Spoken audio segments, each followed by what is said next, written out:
দেখো which is the smallest number, ঠিক আছে, 2 to the power 50, 3 to the power 40, 4 to the power 30 and 5 to the power 20। তো এটা কিভাবে সলভ করছি দেখো, প্রথমে 2 লিখলাম 2 টু দি পাওয়ার 5 আর উপরে লিখলাম 10, তার মানে কি 5 10 কে 50, তারপরে 3 টু দি পাওয়ার ভিতরে 4 বাইরে লিখলাম 10, তার মানে কত এই 40। তারপরটা দেখো 4 টু দি পাওয়ার ভিতরে 3 বাইরে 10, তার মানে 30 and 5 টু দি পাওয়ার ভিতরে হচ্ছে 2 আর বাইরে হচ্ছে 10, ঠিক আছে, সবকটা এইভাবে লিখলাম। আচ্ছা 2 টু দি পাওয়ার 5 মানে কত, 2 টু দি পাওয়ার 5 মানে হচ্ছে 32 two the power 10, 3 to the পাওয়ার 4 মানে কত 81 to the power 10 and 4 to the power 3 মানে কত 64 two the power 10 R 5 square মানে কত 25 টু দি পাওয়ার 10।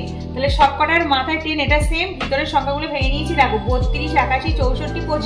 তাহলে সব থেকে ছোট কোনটা, স্মলেস্ট নাম্বার চেয়েছে দেখো 25, কিন্তু এদের সবার থেকে ছোট, তাহলে 25 টু দি পাওয়ার 10 হয়ে যাচ্ছে आंसर। তার মানে কত এটা 5 টু দি পাওয়ার 20, এটা মানে 5 টু দি পাওয়ার 20। তাহলে অপশন দেখো 5 to the power 20 is the right answer.